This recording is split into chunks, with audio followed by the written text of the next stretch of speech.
Hi, I'm Kathleen Malone, and this is my presentation on interaction devices and processes. Medical simulation is the modern-day methodology for training healthcare professionals through the use of advanced educational technology. The trend in the use of technology has primarily developed in response to the challenges facing medical education.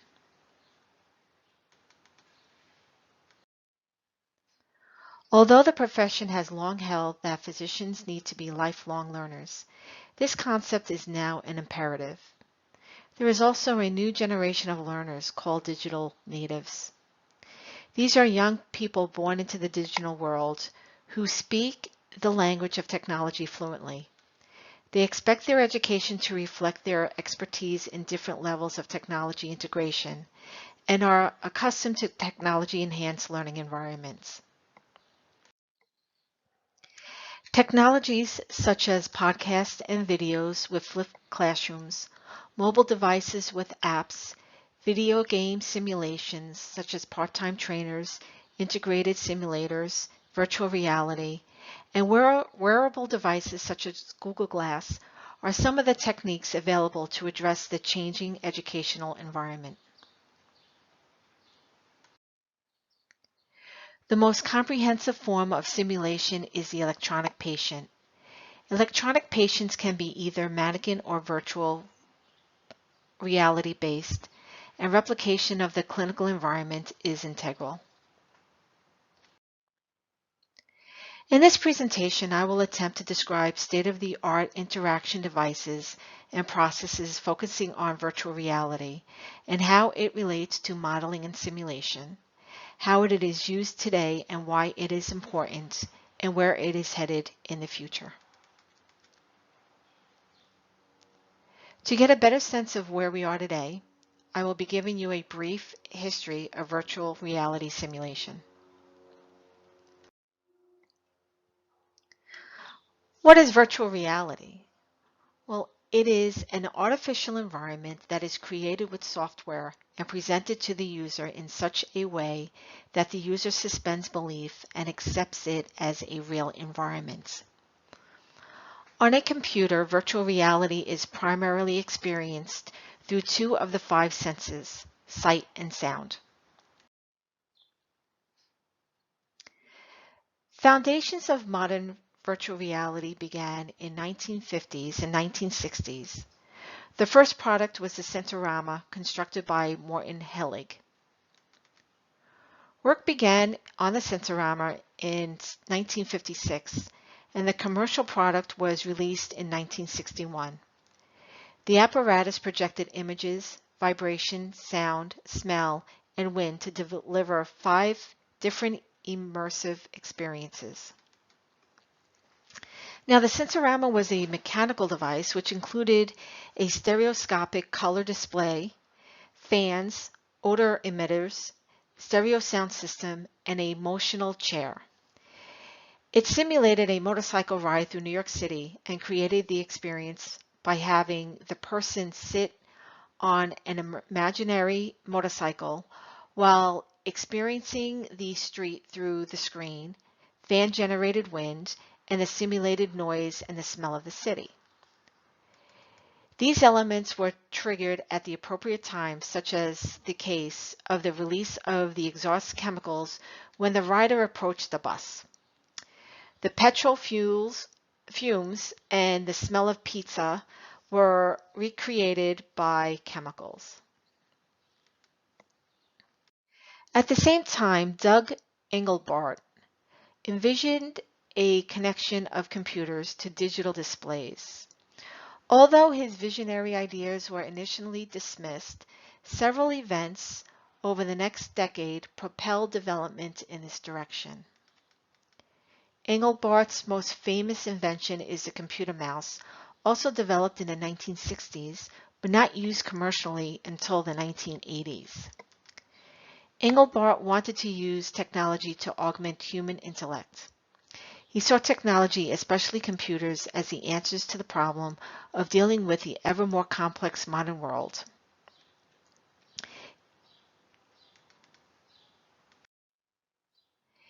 In 1961, Comiow and Bryan two Philco Corporation engineers created the first head-mounted display, called the HeadSight.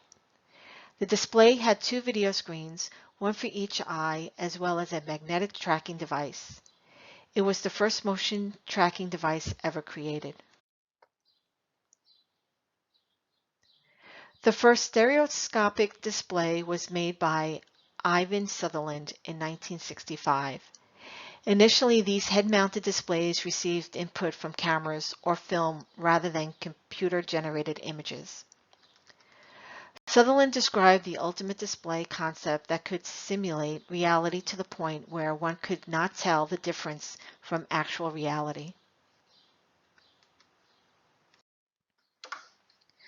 Now, the term virtual reality was introduced to describe immersive environments. The CAVE, which is Cave Automatic Virtual Environments, at the University of Michigan broke new ground with the triage and management of patients in a virtual environment. The cave provided the illusion of immersion by projecting stereo images on the walls and floor of a room-sized cube. Several persons wearing lightweight stereo glasses can enter and walk freely inside the cave. A head tracking system continuously adjusts the stereo projection to the current position of the leading viewer. Second Life, which is a virtual world, was initiated in 2003. In a few short years, this application has registered almost 10 million accounts. Avatars of users from around the world can interact via the internet. Second Life is a three-dimensional environment that supports a high level of social networking and interaction with information. So in a hospital setting, individuals can enter Second Life as avatars, and in the Second Life virtual world, residents can explore environments, meet and socialize with other residents using voice and text chat, participate in individual and group activities, and learn from designed experiences. Several universities have purchased real estate in Second Life to enhance distant learning forums. Medical simulations began to appear in Second Life in 2007 in a community known as Ann Myers Medical Center. The Ann Myers Medical Center was founded by Dr. Ann Buchanan. The center was named for her mother, Ann Myers, who suffered from a rare brain tumor. Ann Myers Medical Center was created to test the possibilities of virtual training for First Life medical and nursing students. The goals of the Ann Myers Medical Center are to assist students to become more proficient in initial exam history and physicals, and to train her students to truly care for their patients. Second Life had tremendous potential as a learning environment. The virtual world offers opportunities for student interactions, intense engagement, scriptive immersive experiences, simulations, role-playing, and constructivist learning. The anonymity afforded by the avatar appears to lead to less inhibition and greater interaction. In addition, the greater sense of presence in virtual world positively influences group processes and cohesiveness, as well as engagement and attention. The problem with using a virtual world like Second Life for education and training lie mostly in the realm of technical and security issues. The software requires a download and has significant system requirement. Processing power, up-to-date video card, and a fast broadband internet connection. The learning curve for navigation and interaction is steep, and the possibilities for technical problems and failures during the actual event are numerous. Many corporate or university firewalls also do not allow access to public virtual world like Second Life.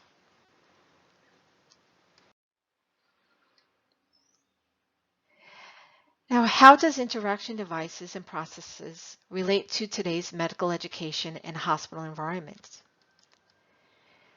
Changes in societal expectations put patient safety in the forefront and raises the ethical issues of learning interactions and procedures on live patients, with long-standing see one, do one, teach one, and no longer acceptable. The educational goals of using technology in medical education include facilitating basic knowledge acquisition, improving decision-making, enhancement of perceptual variation, improving skill coordination, practicing for rare of critical events, learning team training, and improving psychomotor skills. Patient safety is a top priority for today's healthcare organizations. Executives are focused on improving patient outcomes while reducing costs and recognize that clinical education and simulation training can support these objectives. On a computer, virtual reality is primarily experienced through two of the five senses, sight and sound. But a true virtual reality includes more than just seeing and hearing. It requires that we experience both perception and interaction. This is known as immersive virtual reality. Now, perception refers to the five senses of sight, sound, touch, taste, and smell. In immersive virtual reality, we would perceive our virtual environment with all five, just as we would in the real world. But just perceiving the environment isn't enough. To truly feel like we're there, we also need to be able to interact with that environment. Just as the Sensorama delivered 5 different immersive experiences. In the medical field, we need to be able to manipulate objects and move through the environment as we do in the real world in a real hospital setting. So it is important to note that both perception and interaction are intimately tied together, and reality involves a constant feedback between the two. So if you pick up a ball, you must first see it, that it's there, which is perception, and then you use your hands to pick it up, which is interaction. But as you touch the ball, you've added to your perception, allowing you to adjust your interaction if necessary. Haptics are an important part of immersion virtual reality technology.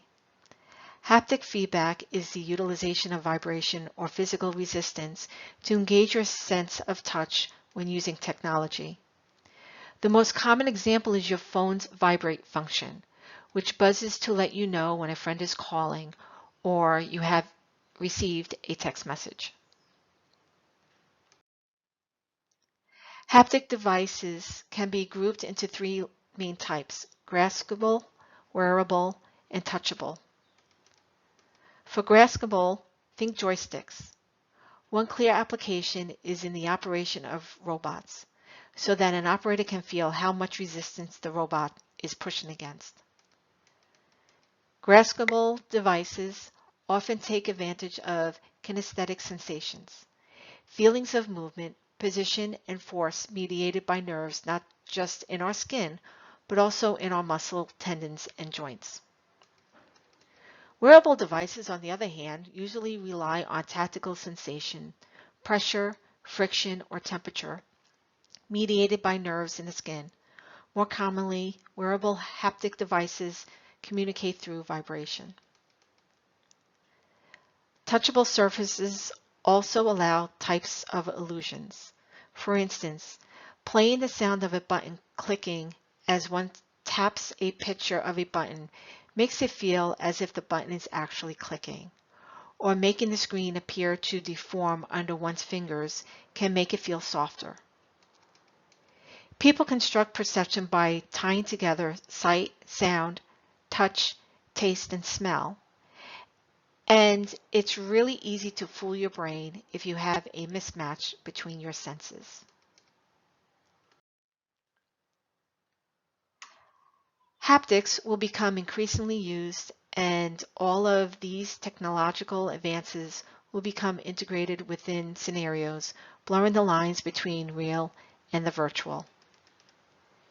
The integration of artificial intelligence will not only make interaction with virtual patients more realistic, but allow increasingly in-depth analysis of clinical performance.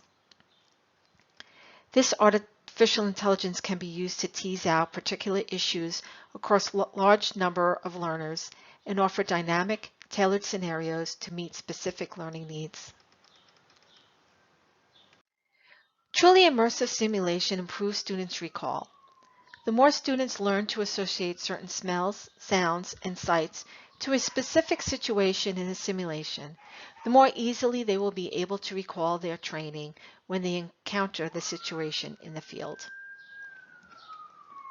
As pressure to increase delivery of simulation continues, virtual reality simulation will continue to expand.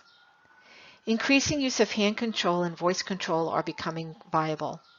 Haptics will become increasingly used, and all of these technological advances will become integrated within scenarios, blurring the lines of the real and virtual worlds. The integration of this artificial intelligence will not only make interaction with virtual patients more realistic, but allow increasingly in-depth analysis of clinical performance and tailor scenarios to meet specific learning needs. Technology is moving quickly, and the global virtual reality market in healthcare is projected to rise. The industry is diving headfirst into creating new contexts, adopting learning platforms, and integrating existing mannequin technology with emerging virtual reality capabilities to create a new way of training. This is the end of my presentation. Thank you.